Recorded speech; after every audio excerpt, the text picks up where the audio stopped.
Hello and welcome to the Motogp Xtra podcast. Joining me today, as always, is my co-host Rhys. Now, we had 4 weekends off before we go to this triple header starting in Mugello. We go to some very differing tracks over the next 3 weeks. We do start in the Tuscan Hills of Mugello. Rhys, what did you make of your 4 weeks off? Did you get up to much, or were you just missing GP? Well, I was missing GP. I'd say that the new game kind of filled that gap a little bit, but it only came out this week, didn't it? So really, we were just sat without GP for quite a while. So it was a shame. We did have World Superbikes, or as I like to call it, the Bautista Cup these days, one weekend. So that definitely helped to have that. But yes, definitely missed MotoGP. I'm happy to see it back at a track like Mugello that's pretty good. I mean, you know, the weekend might have been a bit hit and miss, but of course we'll come on to that one as we actually get through it. So, we might as well jump straight into the deep end, into Moto 3. Weekend started, as always, pretty standard weekend, everyone getting up to speed. Come Saturday, though, lots of penalties handed out to some of the top riders, including Diego Moreira, Ivan Artola. So, what did you make the penalties for so many riders at the back of the grid that had the grid start? Did you think it was fair? Is it finally getting through to them now that they have to stop with just riding slow on the line? Yeah, I think it's fair. I'll be completely honest, I actually haven't seen the incidents because I missed that specific practice session and I haven't seen them online anywhere. But based on, you know, how it's been before, they're getting slow in the racing line, it's dangerous. So actually, yes, for once I actually agree with the stewards. I think it was a good call to penalise them because they penalised a lot of riders as well. It wasn't like they just made sort of one guy a bit of a scapegoat like they have done with previous things like on-shoes race ban and stuff, for example, for doing things that happen every single week. So I was happy to see that. And it ruined all their, well, I say it ruined their races. Obviously, Ortola and Moreira being, you know, title contenders got their way back through, but they're out of the fight for the win. Whereas I think if they'd qualified, you know, they decided when they actually qualified, they'd have been up there. So I think the penalties were good. Back of the grid start, and then also a long lap as well. I can see why I wasn't a pit lane start or anything, because probably having that many people in the pit lane is a bit unsafe. So yeah, I think actually fair penalty, and hopefully it is going to start to get through to them. Obviously, it remains to be seen. Of course, if you see less toes next weekend, that's not going to be a direct response. It's just because it's Sachsenring, of course. Obviously, you're always going to get a bit of a toe, bit of a train at Mugello, just because there's so many long straights. And I think ultimately it does just come down to the fact that there's not enough power on the Moto3 bike, so they feel like they have to look for a toe. But I'm hoping that maybe from now on they actually will think a little bit more about it because of these penalties that have been given. Yeah, and like maybe if we did get a pit lane start for autumn, we could have seen like a 2014 Sachsenring where we had the likes of Rossi, Lorenzo, Marquez all starting in the pit. But it was the right decision to put them back of the grid. Really, we've seen this for 4 or 5 years now, and they get Probably a long. longer. Yeah, probably longer, really. I think it's been a big issue for probably about that length of time. Yeah, I think so. But it's just overall, the way, like you mentioned, the bikes aren't quick enough and they don't have the power, and that basically is the bottom line. If you ask any of the more experienced riders in the class, John McPhee was very vocal about increasing engine size, give a bit more torque. You could have a bit more rider skill comes into it then. It's not just relying on the toe as much. So you can see why as well if you watch the Moto3 race. We'll cover it in a second, but if you are the likes of a Anchu, or if you're someone small and you get in behind Anchu, you can gain probably 2, 3, 4 tenths if you're lucky down just to pit straight alone, and like that could be the difference between starting 13th or 6th. Like it's such a big gap that it could change your weekend. So again, we always understand why they do it. It's never the question of why. It's just that they should all come together and kind of stop it, because it does it can be very dangerous, and especially at such a flowing track as Mugello, the overall speed is just ridiculous. So if you did end up catching someone on a slow lap or on an in lap dawdling on the racing line, you could see scenes of Marquez and Phillip Island all them years ago. But we're going to move on now to the Sunday event, the race, and we basically coming up to the race, everyone thought it's going to be 2017, 2018 Mugello, where we're going to see top 19 covered by 3 seconds, and that the slipstream would just keep them together. It's not how it went. We ended up with a group of 5. Early in the race, Anchu tried to pull, but a couple of people pulled him back. Again, the slipstream. He is being one of the bigger riders in the classes and the biggest of the 5 we'll talk about here to start. He just couldn't break the gap. What did you make of the 5? Were you expecting a bigger race, Rhys, or were you surprised to see only 5 men pull the gap? I wasn't 100% sure what to expect actually getting into the race, to be completely honest. I did expect potentially a bigger gap, but a bigger group, sorry. But over the last few years, we have seen that some of the better riders have sort of began to be able to stretch away. And I think that's probably down to changes to the KTM, to be honest. I think it has much more low-end torque. So I think the better riders can maybe make the most of that a bit more and can start to pull away. I actually kind of half expected On-Shoe to be able to pull away. Obviously, I knew that they'd be able to keep within with the slipstream, but I thought maybe if there was a bit of a chaotic first lap, you might be able to pull away. And it did almost look like he did manage to do that, but it did manage to reel him back in. It was the kind of riders you'd expect to see at the front, though. Championship leader Holgado kept his powder dry all weekend. He didn't get a penalty like his rivals did. So he was up at the front and obviously, really, really fast running there. But of course, we'll talk about him later. Messier as well, experienced rider. All right, he's on a Leopard Honda, but to be honest, probably any KTM or most of the KTMs are better than the Leopard Honda at this point. So fair play to him. But again, another sort of veteran rider that you'd expect to see up there. Sasaki, another veteran rider. On-Shoe, to be honest, you could probably start to call him a veteran at this point. He's been in the class for so long. And really, the only surprise was Alonso. But Alonso has just been growing in stature over the previous sort of last few rounds. And it's Mugello. It's a track he will have been to before in the rookies and probably Junior GP maybe as well. Although I think that is a bit more of a Spanish series, so perhaps not. But at least with the rookies, he definitely will have been there before. So he should, it was a little bit unexpected to see him, but at the same time, it did make sense. So generally, was the kind of riders I would have expected to see at the front, just because they've been in Moto3 for a long time and they sort of know how the score goes. You mentioned there that On-Shoe had the pace advantage. Personally, I thought when I was hearing that he had 4 or 5 tenths a lap, I was expecting him to make a good attempt at it early in the race to make the gap. And in fairness, he did try. Got to about 6 or 7 bike lengths clear onto the back or the front straight, we'll say. And I think then he realised that his race was going to be a lot longer than he expected. He was so much quicker through Arrabbiata 1, 2. He looked really quick through the Biandetti section and just all the fast and flowing stuff. He just seemed to be either on the limit where the others were slightly off it, or he just had so much more front feel and was passing people through Arrabbiata, which is just, you don't pass there like that. It's a ridiculous, it's a last lap if someone makes a mistake kind of place you pass. You don't see it very regularly. But did you really think that he could have made the break at start, or was it always going to be a bit one step too far for him to pull away with such a big straight and his size disadvantage? I thought that maybe he could do it on the first lap. But if he didn't do it on the first lap and they kept with him, then there was nothing he was going to do. The slipstream effect was more powerful than I expected, to be quite honest with you. I mean, I actually really did feel bad for him in the race because he was clearly faster than everybody else. You say he was faster in the high-speed sections. He was faster literally everywhere around the track except the straights. So, yeah, there's, I think to an extent there's a bit of setup there probably with the way he's got the bike set up because yes, of course he is heavy, but he was losing an excessive amount of time, and then he also couldn't make the most of the slipstream behind the other riders. So it's almost as if maybe his bike wasn't geared the best potentially. That could have been part of the problem as well. But yeah, he was rapid. I did think that if he could get the break on the first lap, he could do it, but once they kept with him and slipstreamed back up to him, he was never going to get away unless there was an incident, which he almost did with a couple of laps to go, because there was a bit of, I think it was when Holgado got to the front, he was a bit slower actually, it seems then, like Sasaki was, and it looked like he was going to get away. But yeah, once I'd seen the slipstream effect on the first lap, there was pretty much nothing he could do. I mean, he could try, and as we saw throughout the race, he couldn't lead over the line when he led out of the last corner. He couldn't lead over the line when he was second. He couldn't lead over the line when he was third. Like, there was nothing he could do, and his best chance was just to lead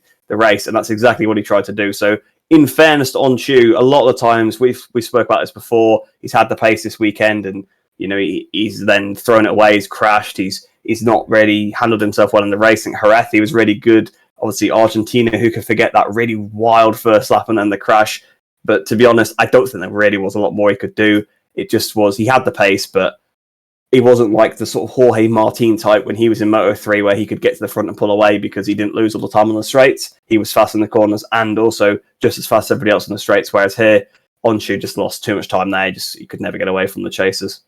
Yeah, and you really point out the point there when 3 laps ago, was it, when Sasaki ended up passing Holgado, and he broke into Biandetti, and you go, here we go, this could be the race done here. Come out of the last corner, and you're like, geez, that is quite a distance now, and he still was third into turn 1. And then you kind of knew that, like, regardless of how much of a gap you break, unless there's a big mistake from someone behind that opens up a second or more behind it, you're kind of snookered, really. There's no way he could make that line. And it was really strange seeing him when he was second or third, when he'd come out of the last corner, and you just sit in the slipstream and he'd go nowhere. He would just kind of negate the difference of the rider in front, and even with the double slipstream, he just couldn't make the overtake. Now, he was really aggressive and really on the nose into turn 1, and many times made back all the time he lost on the straight. But unfortunately, where the finish line was, regardless of what he did, there was just nothing he could have done. So it was unfortunate. He was, funnily enough, waving his hands around. What did you make of that for a lot of the race? I think I counted 6 times where he takes his hands off the bars. What did you make of that? It was just a bit of a weird one, really, for me. It was weird. I don't really know what he was waving about. I mean, he did his... I mean, we know Onshu's always a bit more expressive with his hands and stuff. The amount of times he's tapped the back of his seat to get people to like sit behind him in races, and the commentators are always like, well, that never works, and obviously it never works. So I wasn't surprised to see him do that, but then it was taking off his hands and waving. I think, what was it? Corantayo did, like, Sasaki got the inside of Holgado, so a move that had absolutely nothing to do with him, he was like waving his hands about it. It was just like, what are you doing? And it was clear he was getting a bit flustered. I did think at that point that, he could end up going down here, or he could end up getting shuffled back. And obviously, previously I said there wasn't much more he could do. Maybe if he hadn't done that, would have helped him out a bit more. But I think even the laps way, obviously, he wasn't waving about. He'd get to the front, he'd pull everything. I think it was almost just him expressing his frustration. But it was an odd one. It was a bit more like, I think... I remember there was a World Supersport race that was like this once. I can't remember if it was... I think it was Krummenacher and Caracazzulo, where they were battling for the championship. And...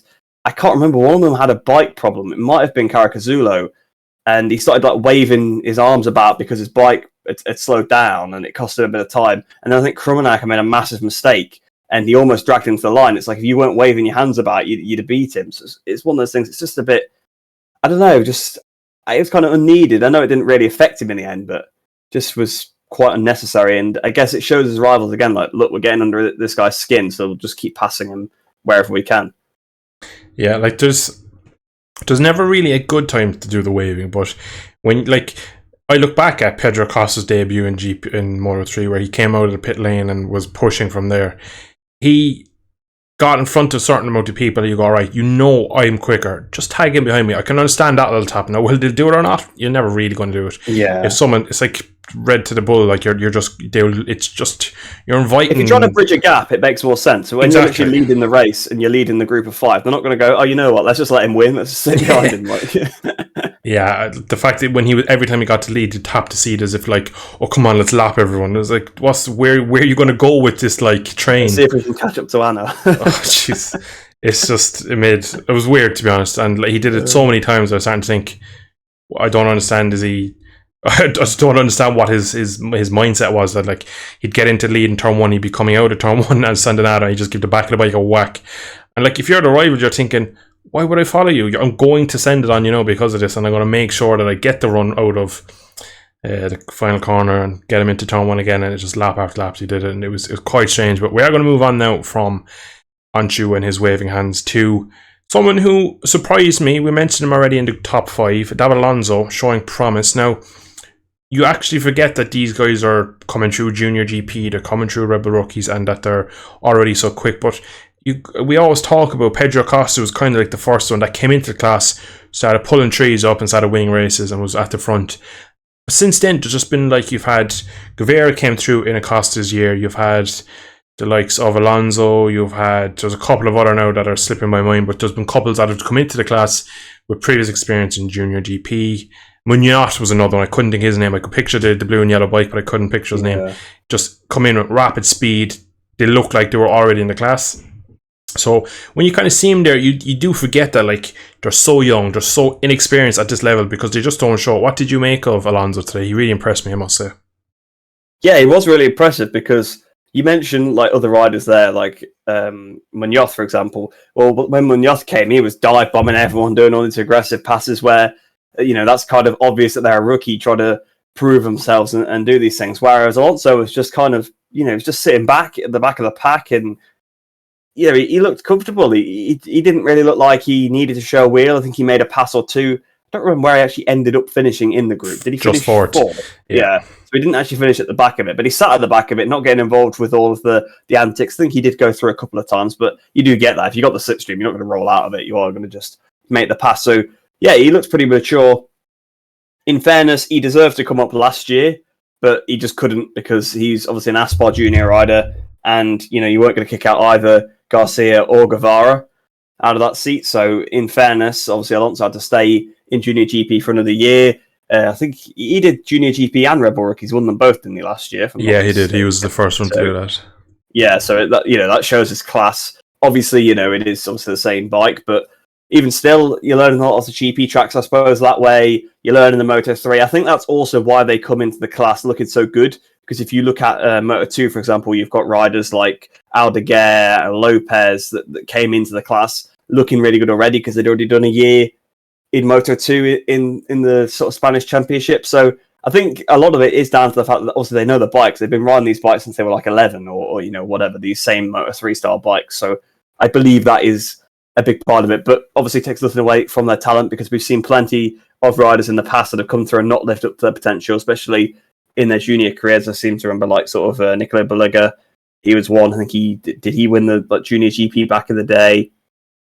Obviously, he's the main one that comes to mind for me, but Quartararo took a while to sort of, get going. I know he had an injury and stuff, but, he wasn't winning the championship in his first year in Moto3 either, and he dominated Junior GP the previous 2 years. So it does show that the level of that class has probably upped even more. I think that's probably just because they look at riders like Acosta. They probably look at Fabio as well, like looking riders that have won this championship and look at where they are now, and it just raises the bar of them. But yeah, he was so impressive because, like I said, he didn't look like a rookie. He did look like a rider that had been in Moto3 for a long time. Yeah, he looked good at the front, and obviously got P2 in Jerez. So it just shows that even the tracks that they've been at for years, when you can come into that field and get that good of a result, and again, Mugello here today, very mature race. He sat P5 of the group for so much of the race, and he got to second at one point. I think then Anshu sent it on him, but sounds about right.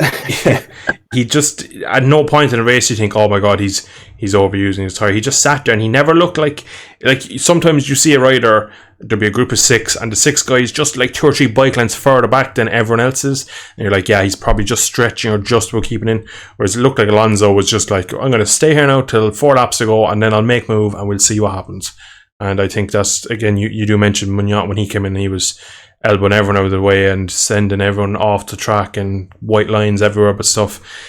It's just totally different from Alonso. I think the fact that he won the 2 championships last year, he obviously has ridiculous speed and he seems to have a very level-headed on his shoulders, so he's very, just the way he approaches the race, he doesn't seem that young, because they do come in and they're like Anshu never seems to have matured. Like, they're all like just like Anshu, the way he's out of control, his arms waving, his legs off, they're being picked up, they're outbreaking each other. Alonso just seemed to be nice and smooth, nice and clinical when it needed to be. Now, he didn't get the result, but again, P4 as a rookie is pretty special. But we're going to move now to the winner, Holgado, in the second KTM team, in the Tech 3 team. Extends his lead. He kind of played the same race as Alonso. I felt like he probably wasn't the quickest in the group, but when it came to it, he put himself exactly where he needed to be, dragged on to the line, and got his 3rd victory of the season, I want to say.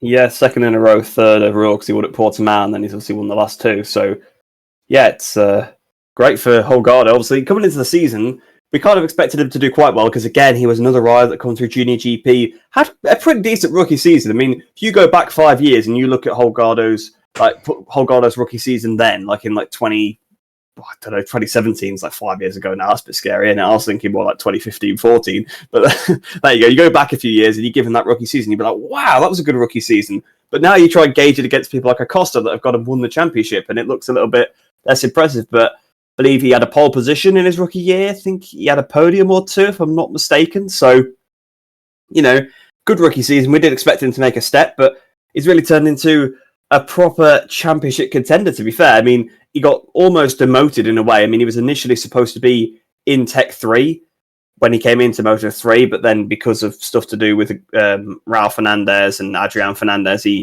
there was a few seat swaps moving around, and he ended up in the IO team, and they've sort of moved him across. They swapped him with Onshu this year. So you could argue a demotion, but the Tech 3 squad is a good squad, so it's not like a massive penalty or anything, and you're still in the same colours, effectively. But he moved into this new team, has just really seems to have gelled with them, and he's really, really doing some impressive rides, like you say, obviously. Well, like we were saying, three wins already. Was it round 6 this time, or round 7? This was round 6. It's round 6, so he's won half the races. So, you can't really do much more than that, except winning all the races. So, and he's been there or thereabouts every weekend. I can't think there was really a weekend where he's not been in the top 5. It might have been one where I did think, he was a bit disappointing this time, but Austin maybe it might have been. I'm not too sure, but there was one where I did think he was a little bit further behind, but he's been consistently there, and he's just doing a great job. Like you say, probably wasn't the fastest today, but when it comes to a Moto3 race, there is a bit of luck in it, but then there's also the racecraft.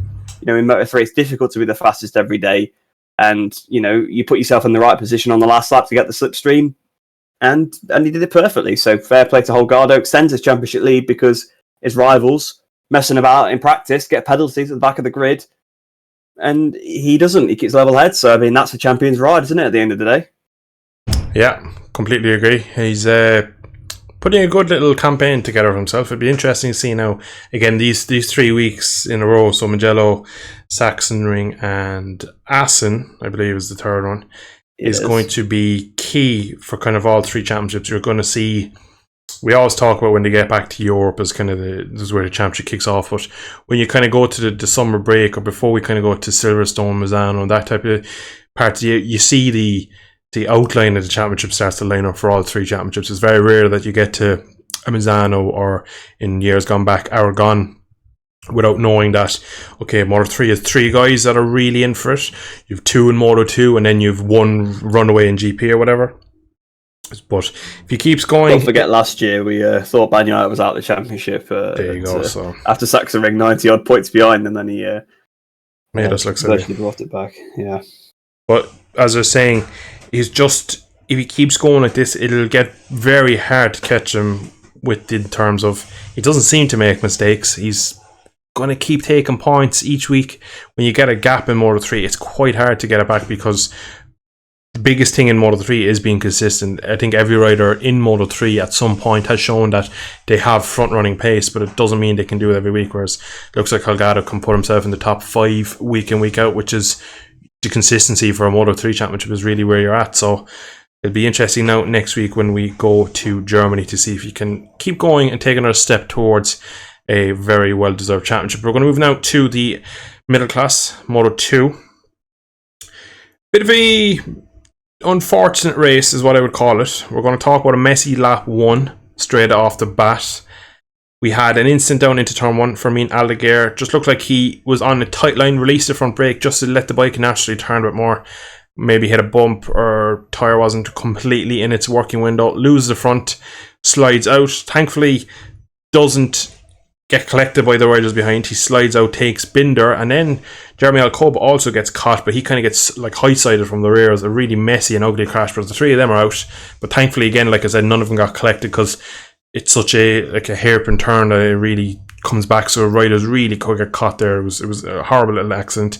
And then about 10-12 corners later, Karma Lopez goes and just sends a move on Sam Lowe's for no reason at all. Lopez was P3, Lowe's was P2. Lowe's already had a look at Pedro Costa for the lead, so it's not like Lowe's was slow. It was a really messy one, Rhys. I'd like to hear your opinions on the first corner, but also what you thought of Lopez's attempt at passing Sam.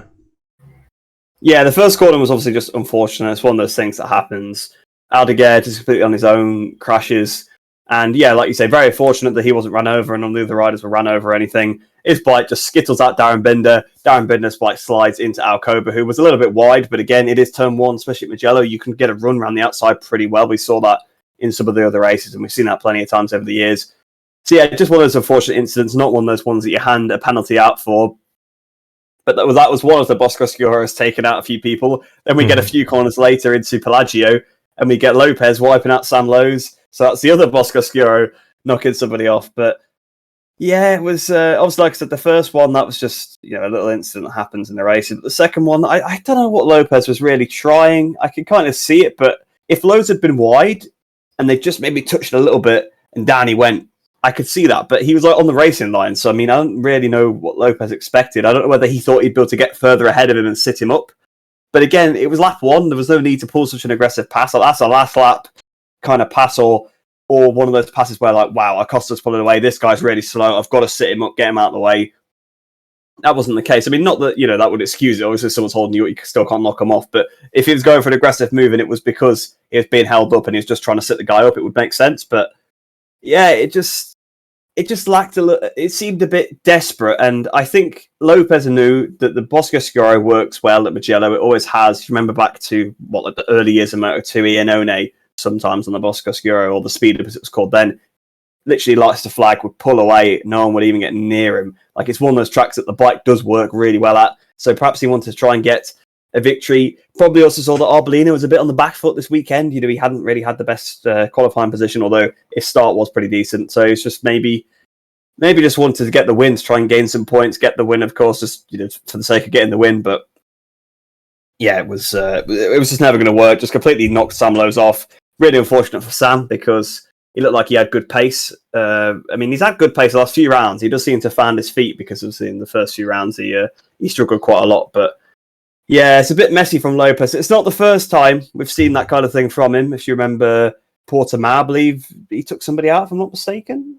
I think he did, but I could be wrong in that. But, my memory isn't working for that. I don't remember that one, but maybe he didn't. I could be wrong, but I do remember that Valencia last year, he was pulling some really aggressive passes on Acosta for sort of seemingly no reason. So yeah, it wasn't. It was a bit of a silly move, and then of course he got kind of a bit of comeuppance. Obviously, you've wrote on the notes here karma, and you obviously said it before. Karma for Lopez. Went to do his long lap penalty. Completely went in too hard into the gravel. Did a good job to stay on, in fairness, because you're going, even though it's a long lap penalty, you're still going at some speed around Corotaya, because you try and carry the speed through the long lap to get the run out. So he went into the gravel just to manage to keep it upright.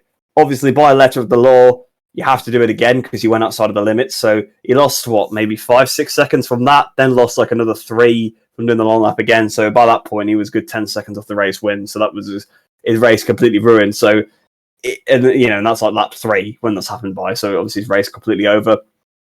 Obviously a bit of karma, but to be fair, sometimes when you see stuff like that, you think the stewards could just knock the long lap off after you've tried that, because you've clearly served your penalty because you've gone through the gravel. I get that it's by the letter of the law, and I think I said that with the Fabio one. That, like, yes, he didn't gain anything from it, but he did go outside the limit, so it applies everywhere. But I did feel a little sorry for him for that one. But again, it was his own boneheaded maneuver that caused it in the first place. It was a bit desperate, a bit of a rookie mistake, which I guess technically, well, actually it's not now, because if it was before Le Mans, you could have technically said he was in his first full season of Moto2, but I think he's sort of done over a season's worth now. So it was a little bit needless, unfortunately, and ended obviously an innocent rider's race.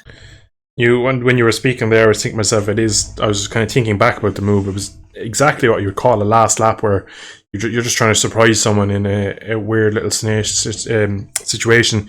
Like, Pelagio isn't really a place where you go for the move. It's one of those where you could do it if you're really close, and you could just ride underneath, but he wasn't close enough to do it. Yeah, like, that's it. You get to run up Arrabbiata 2. Is that Scarpria then down the bottom of the hill? Scarpria, you can run it wide through there and kind of block past, but you don't do it on the first lap, and you don't do it on someone that's pretty much going the same pace as you. And like, I don't see the need for it. It was just, I remember seeing it and I was thinking, like, why do it? Like, you've ruined, like, you're going to get a penalty. You're going to end up ruining your own race, and it wasn't as if, like, we knew that Acosta had 6 seconds on everyone over a lap or something ridiculous like that. We all knew that his pace was good, like, but it was a hot, greasy track. A lot of things could have went your way. You just need to be patient in these races, and he just jumped the gun, really, and went for an overtake that really wasn't on. So really, it's just a bit stupid. I think Neil Hodgson made a great point that he seems to get very excited when he's in a battle for no reason. Yeah, he just gets a bit.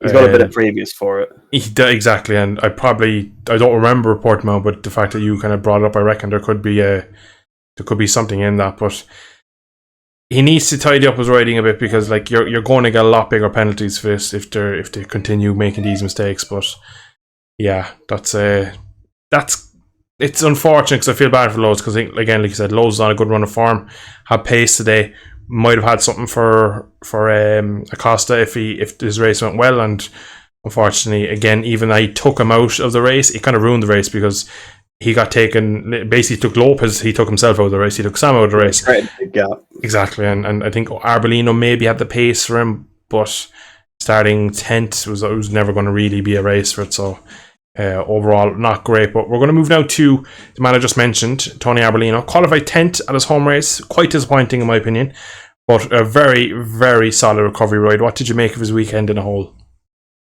Yeah, it was quite poor up until the actual race itself, wasn't it?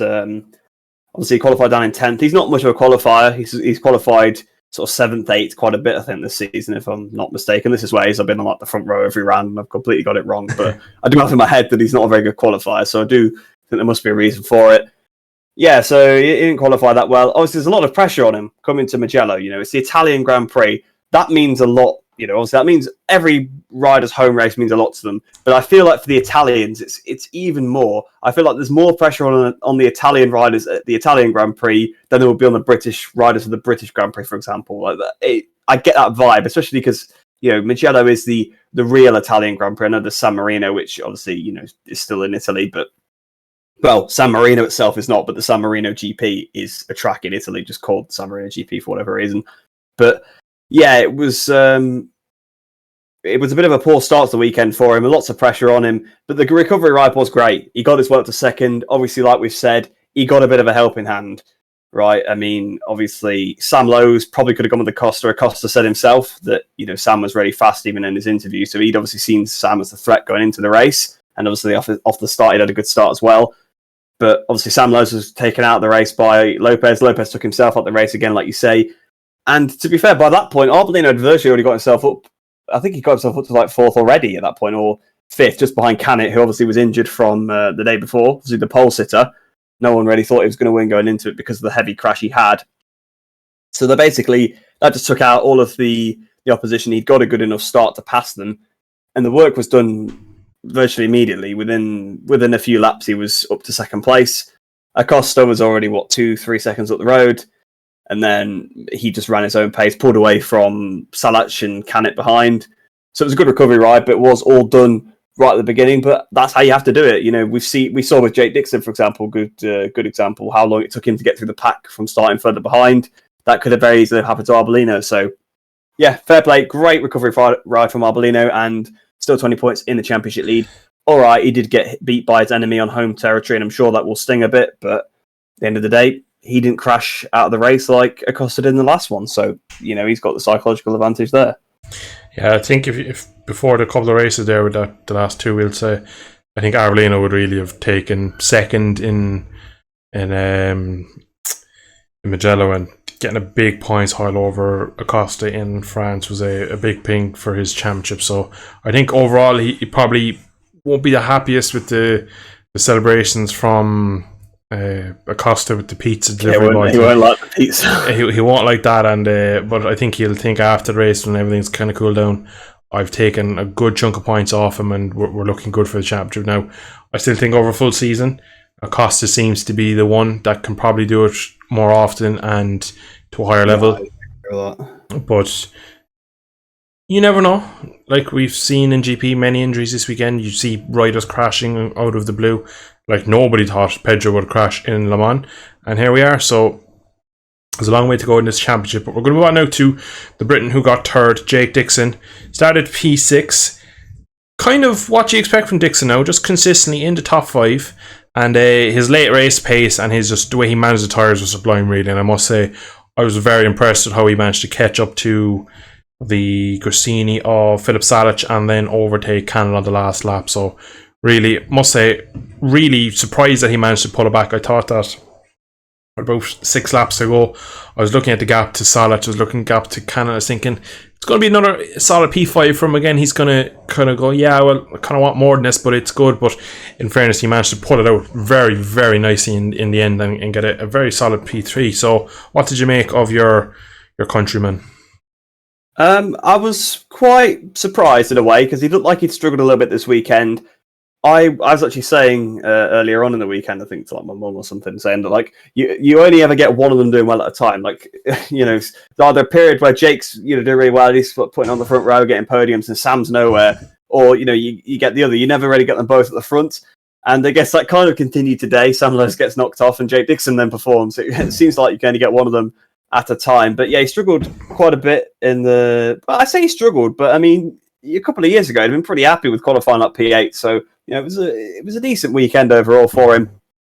Starts the race pretty slow. He does need to try and work on that because that was a Sam Lowes weakness for quite a while, and he managed to sort of get over that, it seems, in the last few rounds. So hopefully Jake can as well, because he's at the end of the races, he's one of the fastest riders. And if he could get away with the likes of Arbolino and Acosta every week, I think he could, I'm not saying he's going to beat them out and out every week, but there's going to be rounds where he's going to be able to out-scrap them, especially when he gets places like Silverstone. He's probably got an advantage over them there, just because, the British climate, the British tracks, those kind of things. I mean, there's other tracks too, not just saying it's only his home race, but I think if he could get away with them every week, he would eventually beat them. He'd beat them a few times. So I think if he could improve his starts, that would be great. But the ride was fairly solid. He got to fifth early on-ish. Again, the same kind of benefiting from the carnage of obviously Lopez and Sam being out of the race in front of him. He got up into what was a clear fifth place. There was like a lot of sort of road in front of him to Salach just ahead. But then he got overtaken by Sergio Garcia, and I thought, so he's gonna just drop back through the pack. Spent a couple of laps behind Garcia. Garcia, to be fair, actually, going to give him a little shout out here because we haven't got any notes about him, but he's been really good this season. Like, the amount of times I've seen him floating around fifth place, he doesn't always finish there. He does sometimes fade, but generally, he's been pretty good out the rookies. He's definitely been the best anyway. He's been doing a fantastic job. But that was a little digression. So back to Dixon. So he got back in front of Lopez. And then I remember the BT commentators were talking about, Sam could still get the podium. Not Sam, sorry, Jake could still get the podium. I was thinking, I don't think he will because he was quite far behind. Then, because at this point, Salach had started to pull away from Canet a bit, but then Salach seemed to run out of tyre, dropped back through. Canet overtook him, which was a surprise because Canet, of course, was struggling with some broken fingers. Then really, he started to drop a lot. Salach did. He made a mistake at Pelagio, I think it was. He ran really, really wide. Corotaya. Yeah, it was Corotaya. So I was thinking of Corotaya in my head, but then said Pelagio. Because if you run wide at Pelagio, you go into the gravel, I think. Well, he nearly did the gravel at Corotaya too, didn't he? Well, yeah, that's true. There's a lot of runoff there. So he ran off there. That put Dixon on the back, and Dixon passed him. And again, I thought that was it because Canet had seemed to up his pace. But right on the last lap, like you say, he managed to pull the pass on him into San Donato. He just caught him. Again, that late race pace was phenomenal. Now, maybe if Canet hadn't been injured, maybe he would have been able to hold on. But again, that was his mistake to crash in qualifying. So, yeah, it was a great ride from Dixon in the end. I thought I was a little bit worried at the beginning. But, yeah, like you say, another consistent good result for him. Hopefully we'll give him a bit more momentum again because I think he has struggled the last few rounds. And Dixon definitely is one of those riders that's more affected by sort of a little bit of a bad run of form or, the mentality of it. Some riders can kind of just forget it, but Dixon's a bit more like Vinales in the sense that if his mind's not in the right place, he really won't perform. So hopefully for him, he can continue to try and rack up these podiums for the rest of the season and hopefully get his first win eventually. He's hitting a nice vein of form, really. If you think how far away Silverstone is, we're only 4 weekends away in terms of race weekends away from it. So it's going to be, in the back of his mind, he's probably building towards what could be a very good home race for him. So he just needs to, his qualifying is a big thing. Like, he qualified P6 this weekend, which I was even a bit surprised. That's even kind of high for him, really. Front 2 rows for Jake is pretty good, but his starts are terrible. And he's openly admitted that he's not as good at them on the opening couple of laps.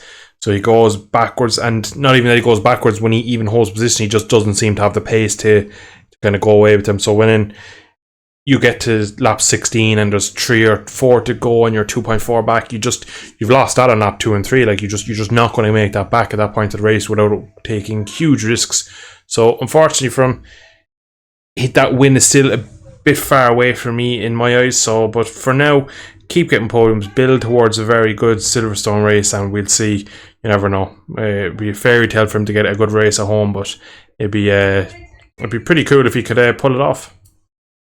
But we are now going to move to another rider we did touch on briefly. We're going to have a small little section here for Pedro the Star. pretty much dominated racing. I didn't see much of him throughout the race as they focused on the battle further behind and what was going on with P2 and P3 and stuff. But Pedro, star performance, pizza man, delivery boy, not much else you can say about him. Yeah, he was exceptional. It's the kind of performance that you do expect from him because he is one of those special talents. You know, there's a reason why people call him the next Marc Marquez. Obviously, at the moment, he's not leading the championship, but on pure pace, he would be if he hadn't crashed in Le Mans. He'd be leading the championship, I believe. Or they'd be tied still, but even still, I think in terms of pace, he's been quicker than Arbolino this season. Arbolino has just been more consistent.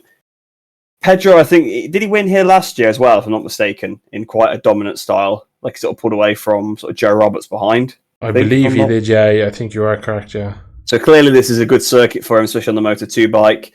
And yeah, he just has... Sometimes he has these weekends where he just is head and shoulders above the rest. Now, we've said it a few times. I think if Lopez and Sam were still there, they could have pushed him more than Arbolino could have done today. But even still, I think he would have had him covered. I think he really would because he looked really, really fast. Acosta's not a qualified man, and he was starting second. So that usually indicates that he's got some good pace. It was kind of like the Rossi back in the day. You know, if Rossi's on the front row, Rossi's winning today. Like, kind of that, you know, it's that kind of vibes, isn't it? So, yeah, not much more I can say about it. I actually really liked the little celebration there because it felt a bit more funny and a bit more real.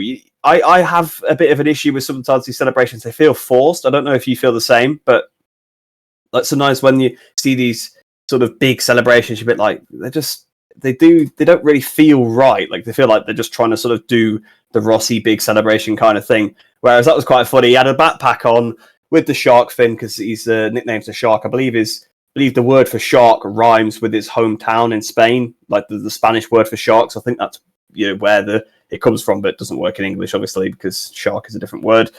So I wondered why he had that sort of backpack with it on. Then he came into the pits, he sort of got something out, gave it to somebody, and then he came down to Port Ferme. His team gave him some euros. He put it in his suit, got the pizzas out, gave it to his teammate. And I feel like they weren't actually planning on giving one to Mark VDS, but I think because the mechanic happened to walk near him, I think he just handed it to him, which it was quite funny. It's a bit cheeky because there's no malice particularly behind it. Maybe there was a bit of needle behind the scenes. I mean, the commentators are kind of saying that, but I've not seen anything. They seem to both have enjoyed the battles they've had so far. It's a bit cheeky, but that's what it is sometimes. Just a bit of a joke. If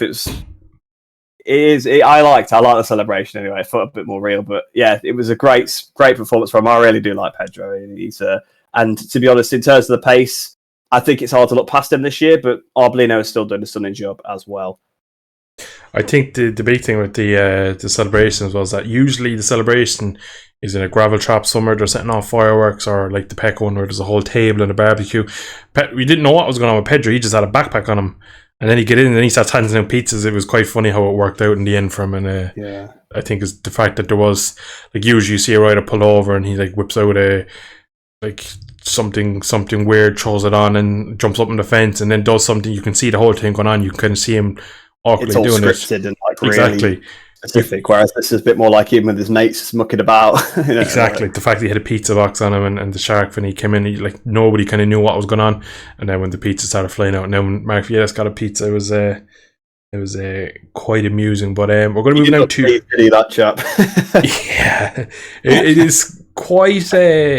You're pushing your limits, because you're fighting these guys for the championship, and they are one of the better teams. So you're taking a big risk giving them a pizza, But I admire his confidence in himself and that in his own team and stuff. But he's a cheeky little character. But again, he backs it up on track, and he has that kind of the Marquez, the Rossi about him. He has something, and he's damn fast on a motorbike. So going forward, he's going to be hard to beat, and I think pizza or no pizza, he's going to have a good few weeks in the next couple of rounds. But we're going to leave there for Moto 2. We're going to jump on now to the Premier class. We're going to start with an incident on lap 1, turn 1 of the sprint. Brad Binder's penalty for a collision with Alex Marquez. I think harsh. I'd like to get your opinion on it, Rhys. We haven't talked about it beforehand.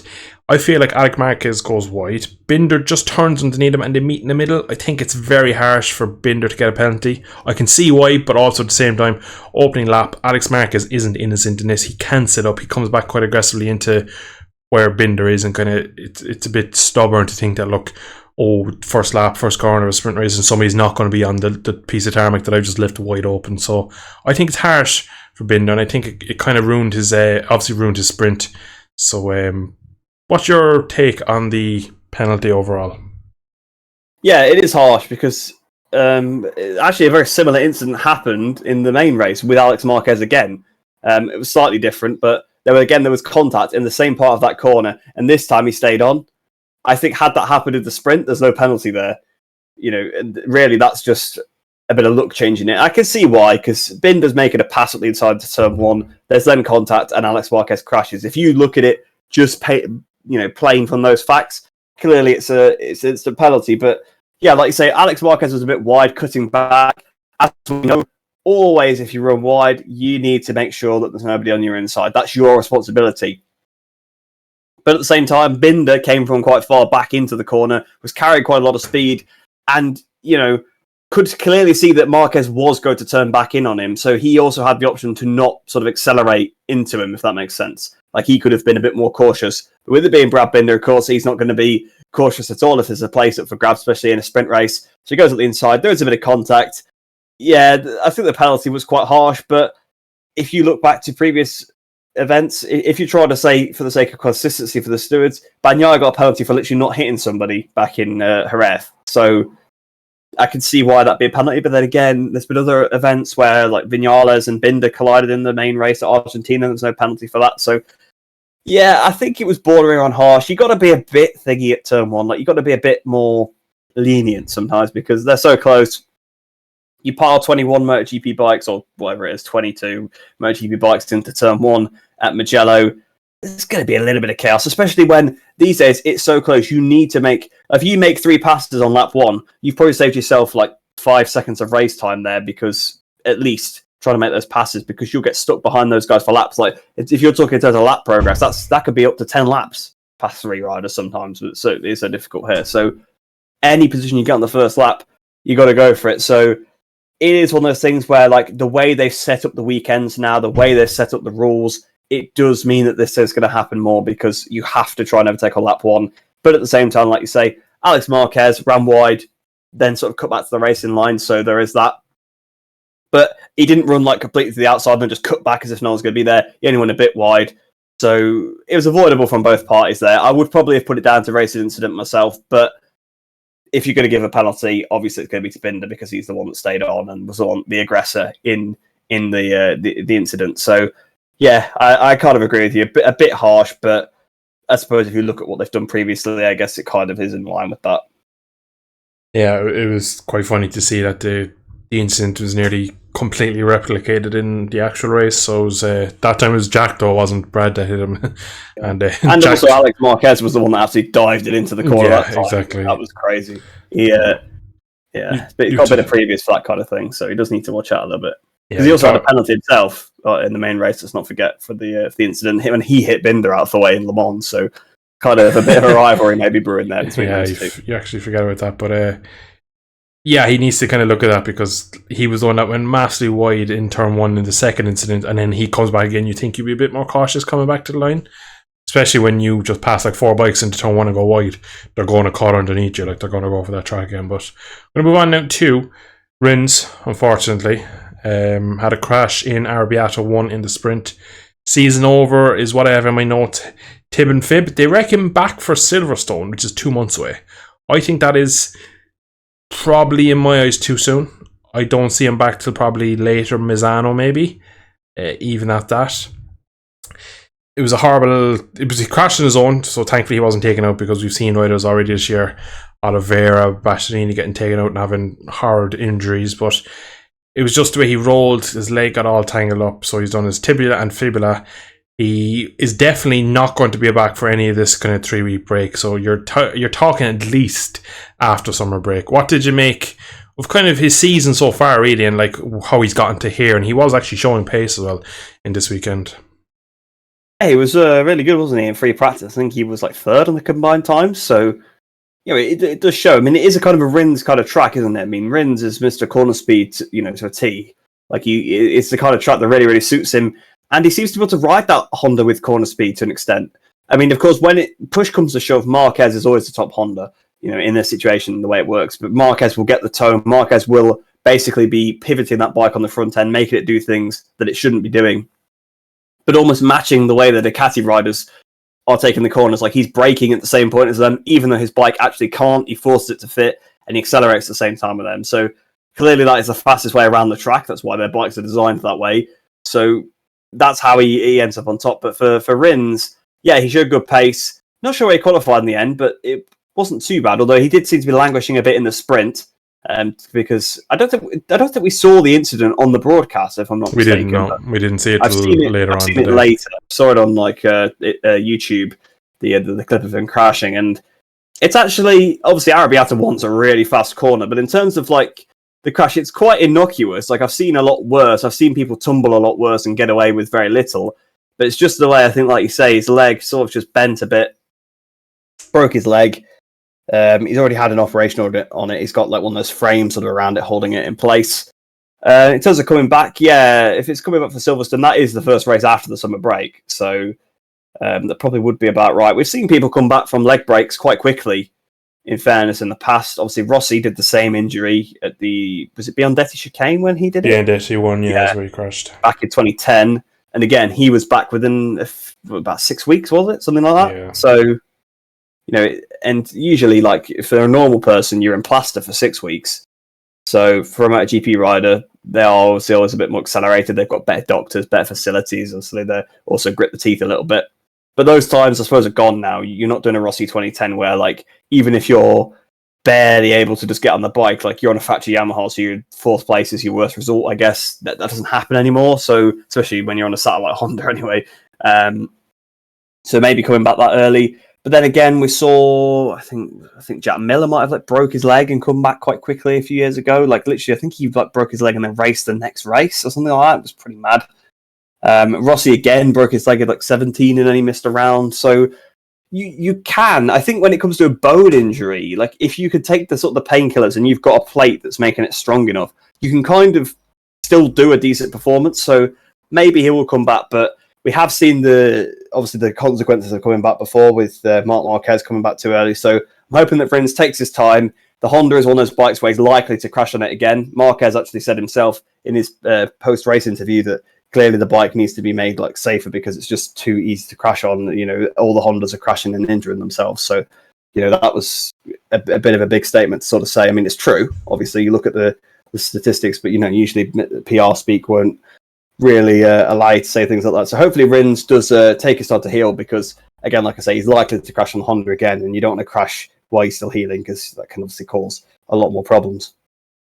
Yeah, it was a fast part of track. I think really Mugello, anyway you crash, it's going to be a quick one. So it was just, again, it was luck of the draw when his leg kind of went in the gravel wherever he rolled and wherever got caught. But it was a messy one, and you could tell straight away, because as soon as he kind of like ends up on his backside, he kind of knows that he's broke, because he's calling the marshals over and he's pointing. It's like he knows straight away that his leg has been broken. So it's terrible to see, because Wins in Texas had pace this weekend. He's building towards being probably the second quickest Honda, if he's not already the second quickest Honda, you could say. He already is, to be so fair. It's Mears also, actually, worth noting. Yeah, I think we mentioned that at any point. He had a crash in practice. Yeah. And he's put himself out with an injury too. I think it was a hand injury. So I think it broke that's two Honda riders being put out in the same weekend. So yeah, it's a miserable time for the Japanese at the moment. But overall, he's showed promise on it. He showed better than Mears has, really, because you think Mears just crashed his brains out. He's not had the results to back up the crashes, if that makes sense. Same for Mark. Mark has had results and showed that he's able to still do it.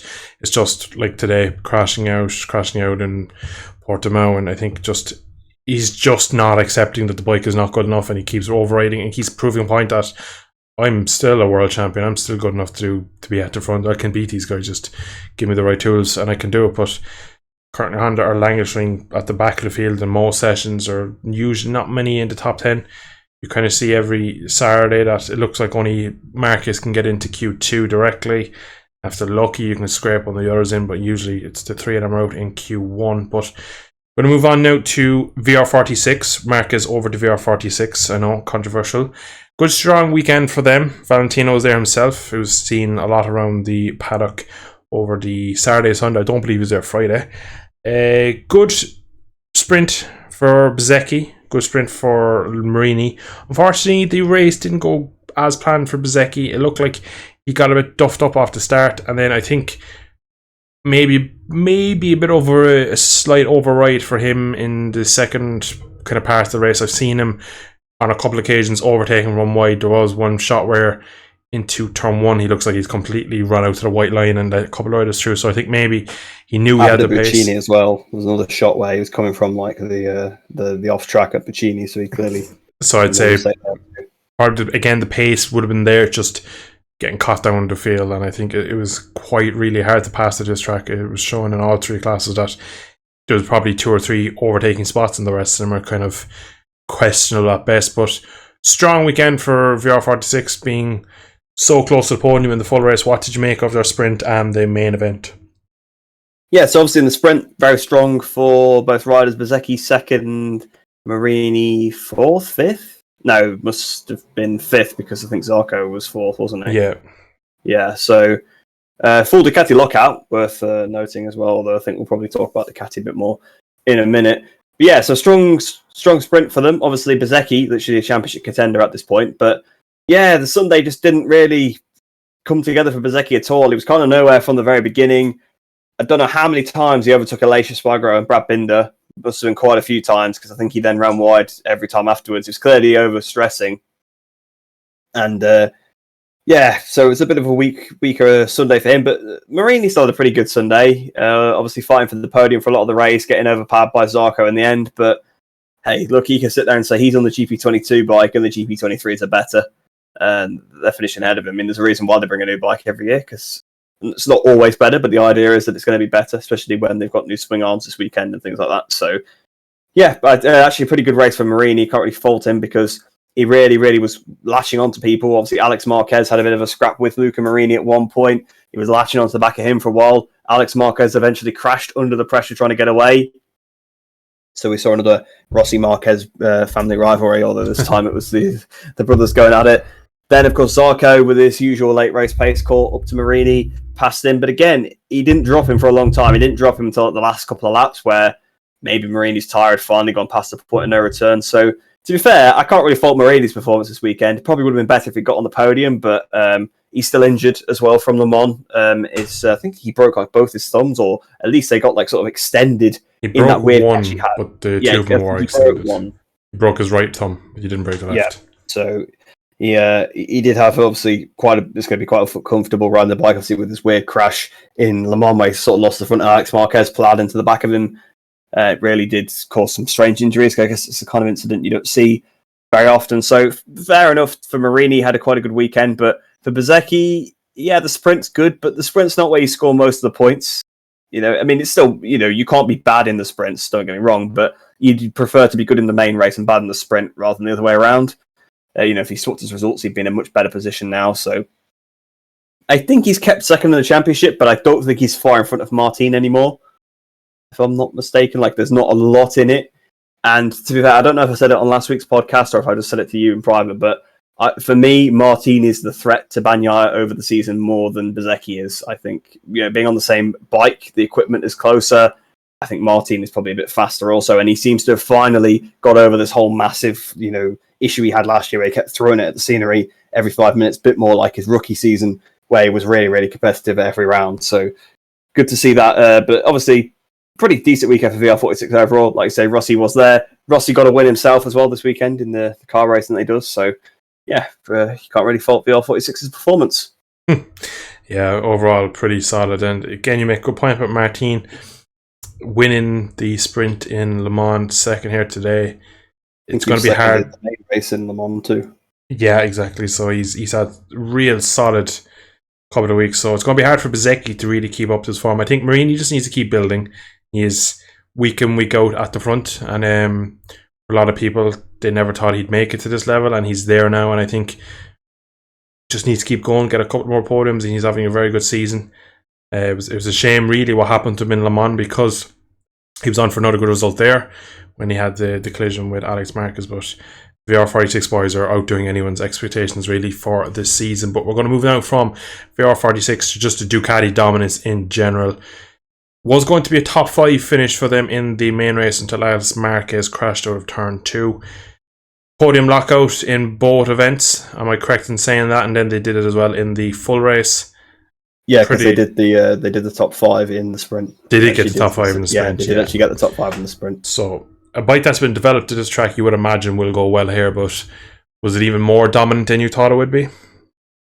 Definitely. I mean, it's obviously always a bike to beat every single weekend, but so far we've seen at least some of the other bikes supposed to take it to them. Like the KTM is generally there. The Aprilia's been there at some weekends, although this weekend they were nowhere. I mean, Rafa Fernandez looked like the standout in practice, but then after his decent practice, he was nowhere as well.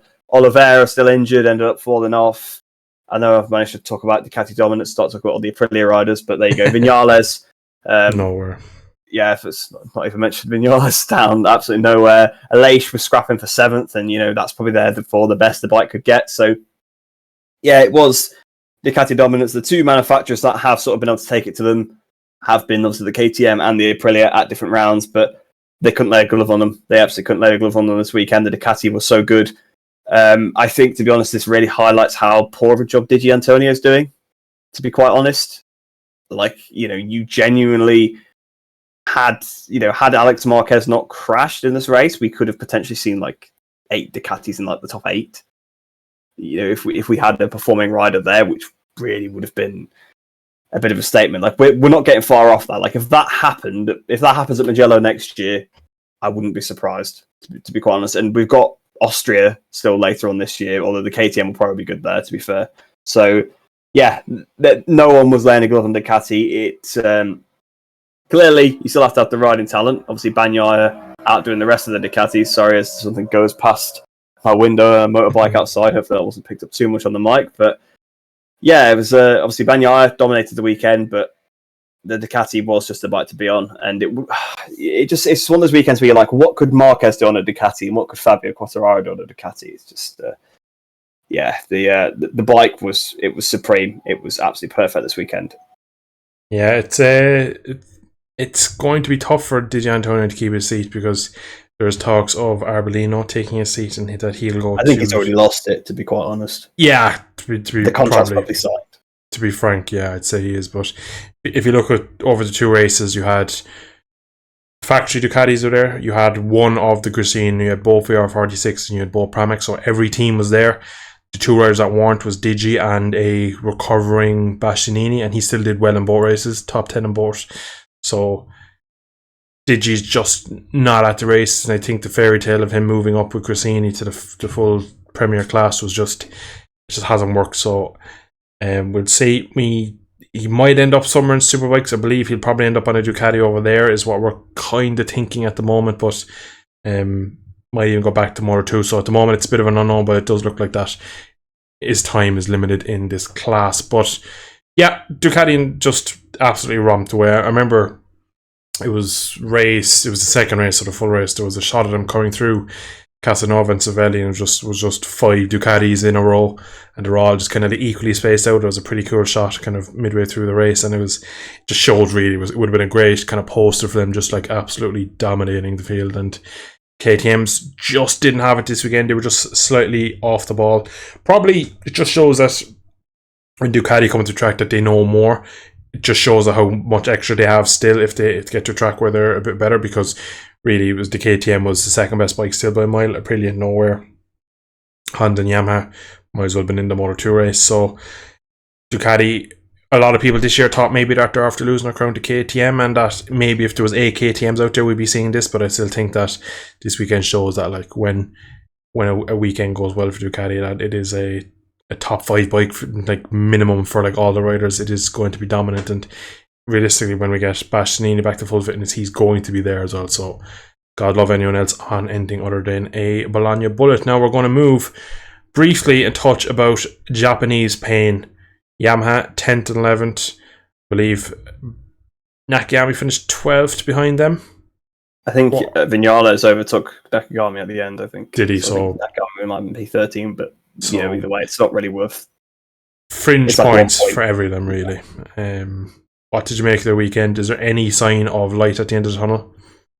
Well, it looked like it in FP1 with Fabio second. It actually looked like, maybe this weekend they could do well, but it's just so strange because they're going slower. Like the lap record was of course beaten this weekend. So if you do what Fabio did in 2021, you're not winning the race anyway. But even Fabio wasn't doing what Fabio was doing in 2021 in terms of lap times, like in qualifying. Now I know that it does depend on ideal conditions, but because other people were going faster, clearly the conditions were good enough. So yeah, the Yamaha isn't really there. The difference is, right, we compare the Yamaha and the Honda all the time, right? They're both slow and both struggling, but the Yamaha is just slow no matter where you go. It doesn't work anywhere. It's a slow bike, but they don't crash very often. Neither of them do. But on the Honda, we've got, if you force the bike, you can get a lap out of it because it is still a V4 at the end of the day. If you force it, if it's got grippy tyres on and got a bit more grip, you can do the same lines as the Ducati. And then sort of, at the end of the day, getting around a track is taking specific lines, picking up the throttle and braking at certain points. So if you can sort of somewhat emulate what the Ducati riders are doing with that, then you will be in the ballpark with them, especially if you've got a toe. So the Honda, if you really, really force it, it can do the lap time. But the Yamaha just can't. But the problem with the Honda is because you have to rag it to the lap time, or even when you're not particularly, on the limit, you just crash. I mean, look at Honda. 4 riders started the weekend. We ended with 2 that were actually fit, and only 1 finished the race. So again, it just sums up the bike, doesn't it? Really, Marquez, like I said previously, was talking about how too many of the Honda riders are crashing and getting hurt. They need to try and work on it, make it a bit safer to ride, because clearly, even when you have to push so hard on it, that you end up crashing. So, yeah, both the Japanese manufacturers they're in a mess because the bikes are slow. The Yamaha is just slow everywhere and can't seem to do anything. Even at the tracks it used to be really good at, it's just not anymore because it's the same speed it was like 4 or 5 years ago. That's the problem. It's not got any better because it's still the same bike. They've basically been turning up with the same bike for like the last 20 years. I mean, I know it obviously does change, obviously quite so dramatically when you've got the different engines, obviously 800 stuff like that, and obviously it is a bit hyperbolic. They do obviously bring new parts every year, but Fabio's going back to settings from like 3 years ago, like 2021 or 2 years ago, whatever it is, and it's just the Yamaha's not got any better. And the Honda, yes, can do quicker lap times than it could back then, but it's just so difficult to get to that limit and so on a knife edge. It hurts its riders. So we've got 2 Japanese manufacturers in a mess and kind of in the same way because they're probably lacking in the same areas, but just 2 different outcomes. It's quite strange, though, if you think about it, because if you look at the might of Honda, they never stay in a hole for long. So you go back for as long as 20, 30 years if you want. Anytime they've had some struggle, they've either gone out and got a rider that can win on whatever they produce, or else they build a better bike, and they built something that was an RC 211V. That's the problem, though. The bike is good. It's the fact that the aerodynamics are not. That is, I think if you strip all the wings off the bikes tomorrow, it's Honda and Yamaha win every race. It's not close. Like the Yamaha dominates at Mugello. The Honda, does well at like Kota and places like that. Like I think that's the problem. It's the fact that the electronics, these new devices, the aero, they're just not there with it. But the bikes, I would imagine, are probably still mechanically just as good, if not better, than the European counterparts. That is a solid point. Yeah, it's just a shame that they don't seem to be either one, they're reluctant to go down that route and they're going to try and win by over-engineering the frame, swing arm, the engine, the linkages, whatever way you want to go about it. But it's clear that like KTM is using Red Bull's wind tunnel to make their bike better, and it's clearly worked. Ducati have Audi money behind them. They definitely have some sort of Audi car experience that is being fed into the bike because they're coming out with these Venturi tunnels underneath and these weird Formula 1-esque kind of downwash out ducts and all these weird things on the bike that when the bike is at 60 degrees lean, it's producing more downforce than when it's upright. So the Ducati is just like a Swiss Army knife of a Motogp bike. At every single point of the weekend, it's doing something different, and it's just amazing to look at. And then you look at the KTM, and it's getting to that level. Aprilia are on that development path, but it doesn't look like they have the funding of a Red Bull team or a Ducati. So you're left then with Honda. You are left with Suzuki until they pull the plug. and they were another one that they looked to be struggling. They had a couple of years after Mir won the title where they just weren't really there. And now we're probably looking at a couple of years of Japanese being demoralised, and you never know, you might see. I don't think Honda will ever pull the plug, but I wouldn't be surprised if Yamaha did after seeing Suzuki do it. They're spending so much money, and they're just so far off it, so I could see it happening. Yeah, I think so. I think it could happen. And they're already sort of ramping down with things in other categories, I think, as well. Like the support it's not there, the development's not there. I mean, you can't blame them. Think about how much money they're putting in every year, and they're just not getting anywhere. I mean, we've seen this happen in the past. Manufacturers struggling, putting in so much money. Kawasaki pulled out of MotoGP. Suzuki have flip-flopped, come and gone plenty of times. Aprilia have pulled out in the past. It's just how it is. If you're spending loads of money to finish last, what's the point? You're better off not being there at all, because, all right, at the end of the day, we love MotoGP for the racing. I'm sure most of the people in the teams and in the motorsport divisions are like that. But the reason why the motorsports divisions even exist is to sell more road bikes. And, at the end of the day, who's going to buy a Yamaha when they see it getting thrashed by Ducati every weekend in either MotoGP or World Superbikes? Like, you're not going to think, though, like, you look at it and you're not going to think, oh, like I want to buy a Yamaha when it's the one that keeps getting beat every time. Or like you see, oh, well, this guy's now broke his leg on a Honda. Well, all right, maybe, you're not going to be on the limit, but you're still going to say, well, Hondas aren't very nice to ride. I don't want one of those. And it is just one of those things where, like, at the end of the day, it is to sell bikes. That's why they race initially. Yes, obviously there is the certain competitive element, but you're better off not being there at all. Because, if you see a race, there's no Yamaha in it, you might think, oh, I like the look of that Yamaha bike, I might get one of those. But, like, if you see it in a race and it's just doing really bad, then you have a bad impression of it. So it's just, yeah, it's definitely a risk at happening. I mean, we've sort of had, with the financial crisis before, a similar kind of thing where a lot of manufacturers pulled out. So I'm hoping we don't get the similar thing, because, I mean, the Ducati MotoGP Cup doesn't quite have the same ring to it, does it? I know, we'll have KTM Cup, we'll have the Cadex Cup, and we'll have the Ducati Cup if it keeps going the way we are. But we're going to finish with our final point today. Pecco Bagnaia was untouched for the whole weekend. Was put under slight pressure in the long race and in qualifying and in the sprint, but had enough in hand for all three to take a lovely, smooth weekend for a Pecco weekend. So are we seeing him kind of start to understand that what he needs to do to win this championship again this year? I think so. It's the kind of weekend we've seen from him before, though. Like it's a fantastic weekend. I'm not obviously taking anything away from it. Like, great pole position, sprint race win, main race win. This is exactly the kind of thing he needed to bounce back from the last few rounds. He had a few crashes. It's exactly what he needed. Fantastic weekend. No one could lay a glove on him, and clearly he was the best Ducati rider. However you look at it, you could argue obviously the factory bike is always better, even though the factory bike is also in the independent teams. But even still, he was the top Ducati rider. The Ducati was a dominant bike. He has a teammate, and he beat him soundly. Yes, all right, he was injured or whatever. But still, his teammate was injured by not being in the lead of the race. I guess you could argue it in Portimao. So Bagnaia, again, just proving that, again, he is probably the best Ducati rider at the moment, or the rider that's the most in tune with it, at least at Mugello. But it's a weekend that we know he can do, and we've expected him to do all season, because we saw him plenty of times last year dominate races. I mean, we did mention it briefly earlier. He was 92 points behind, or whatever it was, at the summer break last year, pulled it back, and he went on a run of winning so many races. Back to Portimao, sprint race win, main race win. He did that, but then he had a crash in Argentina. He had a poor weekend there in general, but again, he crashed out of a race where he should have tried to bank the points. There was Austin as well, sprint race win, crashes out of the main race. Like, it's one of those things where something has always happened that's messed him up for the weekend or whatever. But really, his pace, he's always been capable of this, provided he doesn't make the mistakes. And today, I can't fault him. Well, this weekend, I can't fault him. He didn't make the mistakes this weekend. His only mistake all weekend probably was just getting angry on track at Marc Marquez for no reason in qualifying. But that's adrenaline for you. He thought he got in his way for whatever reason, even though he clearly hadn't. Goes through the first corner, he just missed his braking point. But, if that's the worst thing you're saying about someone all weekend, I think that's a pretty decent weekend for him.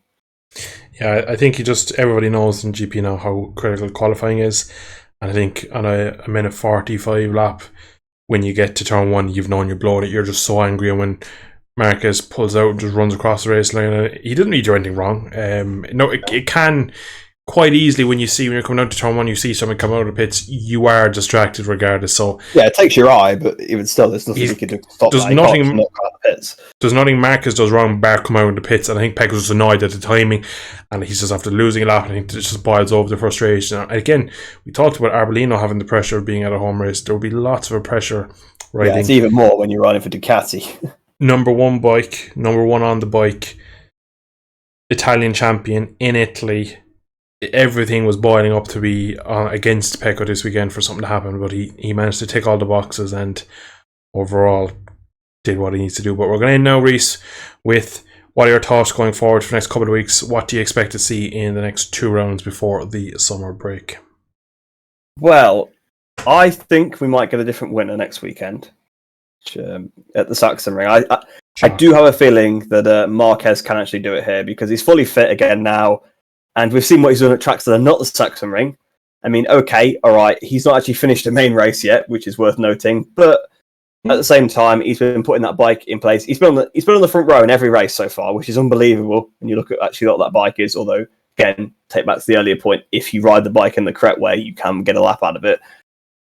But I think Sachsenring, you get to track where the bike obviously matters, but power doesn't matter as much, and that's where every bike is obviously lacking compared to the Ducati. So I think, in all honesty, I think he probably could do the double. I think he could do the sprint and the main race. I could be wrong, but it would be a bit foolish to do that against him at Sachsenring. So at least for that round, I think we'll get a different winner. Then Assen, you look at Assen on paper and say, oh, Yamaha track, but actually Bagnaia was fantastic there last year. Bezzecchi was also fantastic there last year. So it could be interesting to see how those two match up there. So I think it could be an interesting couple of races. Different winner, potentially, not a Ducati at Sachsenring, but could still be some good scrapping behind. The Yamaha might be a bit better at Sachsenring as well, again, because the aero and the power I don't think are as important. It is more about the bike because basically it's just one long corner, isn't it, Sachsenring? If we're being completely honest, it's just one long left-hand corner. So, it's I think we might get an interesting couple of rounds, but you know what? It could be completely wrong. And this is probably the first prediction I've said for a while where I've not said Vinales is going to win. That is very funny you should say that you didn't mention Vinales, because I'm going to say he's going to win at Assen. Because last year, Aleix probably should have won that race last year. If we remember back, he had one of his greatest ever performances getting back to P3 on the last lap. Aprilia's go well there. Maverick goes well there. I'm going to tip him for maybe not the win, but definitely a good result in Assen. And I definitely see Marquez having a very good chance in the sprint. Maybe over the long race, maybe won't be as easy for him, but we'll have to wait a week and find out. But we're going to end it there. Thank you all for tuning in. We'll be back in a week's time with all the action from Sachsenring. Thanks for watching. Enjoy the rest of your week.